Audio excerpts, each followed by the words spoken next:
Hey guys, I'm Nick and welcome back to the channel. Well, Star Trek Day came upon us last week. We got a whole bunch of new news for all Star Trek shows on TV.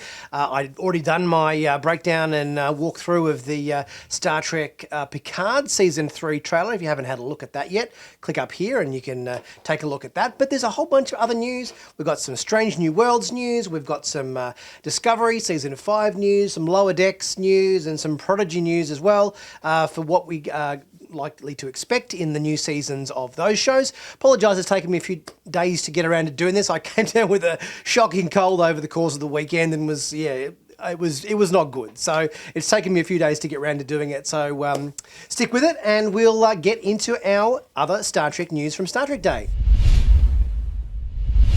First up in our Strange New Worlds news, we had an announcement about the new chief engineer that is going to be heading up the engine room on the Enterprise for Season 2, played by actress Carol Kane. Now, most recently, you might remember Carol Kane, who was Kimmy Schmidt's neighbour in Unbreakable Kimmy Schmidt on Netflix.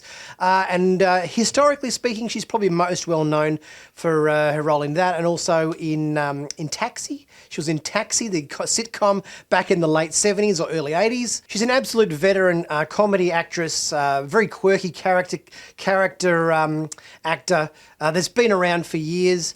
She's been in films like The Princess Bride, she's been in Scrooged, Annie Hall, Jumping Jack Flash, The Pacifier, Addams Family Values, so many comedic films from the 80s and 90s. I'm just scrolling down IMDb here, having a look at so many other films that she's been in. List as long as my arm. So she's definitely going to be a very good addition to the cast. And I think she's going to bring, a little bit more humour. I think we obviously saw a little bit of humour in Season 1 of Strange New Worlds, but I think her addition to the cast will probably raise the comedic value just even a notch higher, I think, from what I gather. Now, Carol Kane's character is called Pelia or Pelia. I'm not exactly sure of the pronunciation there. And we don't have a last name, or maybe that is her last name, I'm not sure. But it is P-E-L-I-A, Pelia or Pelia.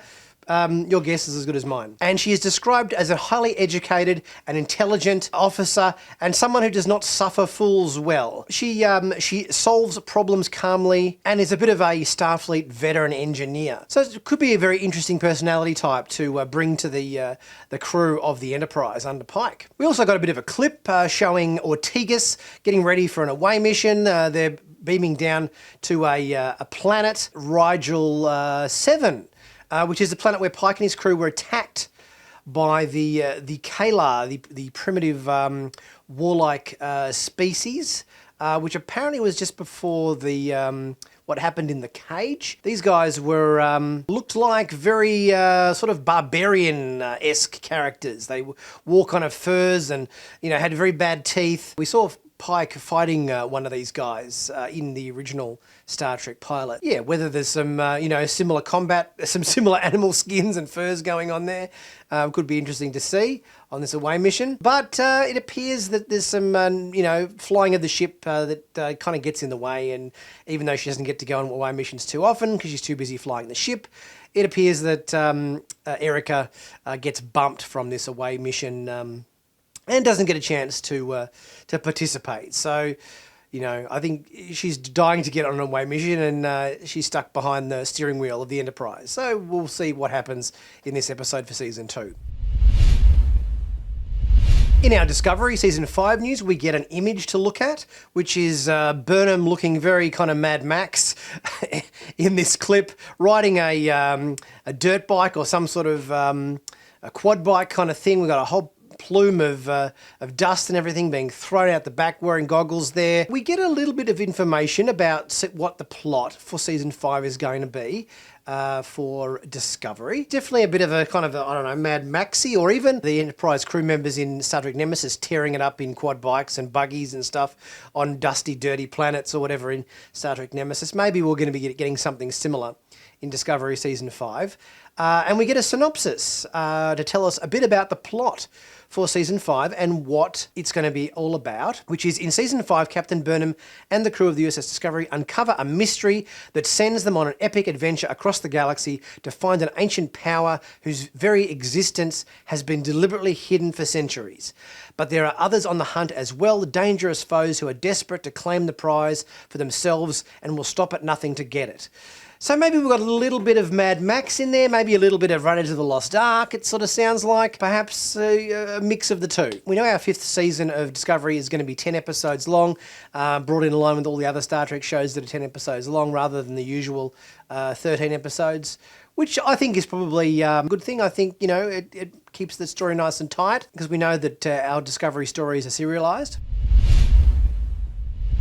In Star Trek Prodigy news, we got a release date for the second half of Season 1, which is going to hit our TV screens on the 27th of October, which is also the day that the season finale of Star Trek Lower Decks is going to be airing. So the last episode 10 of Season 3 will air on the 27th of October, and our first episode of the second half of Season 1 of Prodigy will air on the same day. Paramount likes to do that, where they have the last episode of the season airing on one day and the first episode of the next show starting on the very same day. So there's a little bit of an overlap there between shows, so nobody unsubscribes to their streaming service. And we got a glimpse at a guest star that's showing up in Prodigy. It's a very obscure guest reference. The TNG episode from, I think it was Season 2 of Next Generation, which was entitled The Outrageous Okona. Billy Campbell played the role of Théoden Okona in this episode.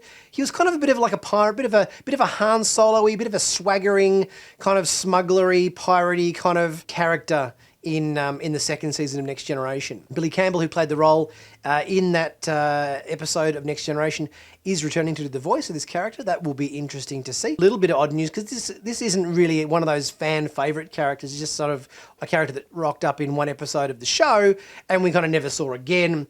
I don't think the character was that memorable that everybody's got him on the top of their list for if you were having a character return to Star Trek, who would you want to see? I don't kind of get the impression that the Outrageous Okona would be high on the list.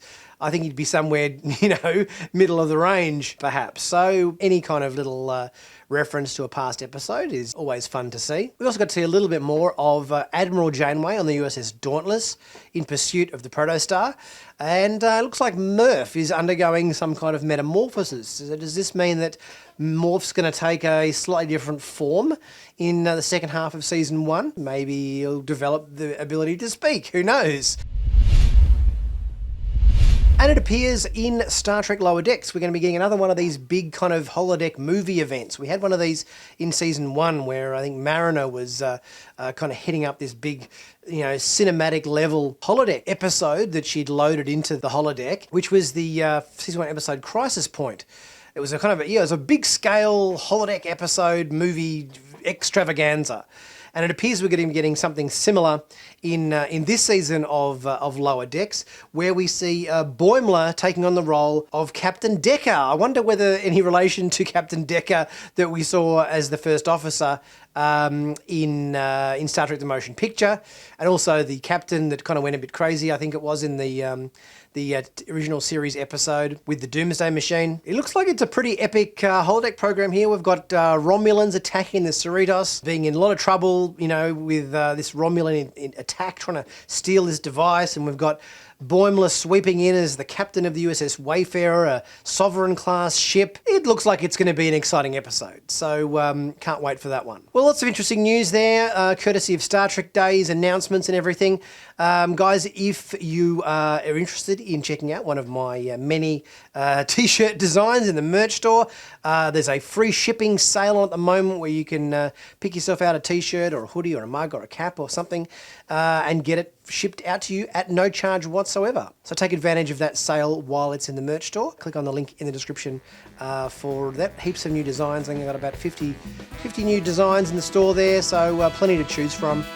Really helps support the channel, and as I said, take advantage of the sale while it's on. If you can, also leave a super thanks. It really helps the channel out. And subscribe if you haven't already done so. Leave a comment and a like, and letting me know what you thought of all the Star Trek Day announcements and news, what you're most excited for. And I'll be back very soon with my next video. I'll catch you guys soon.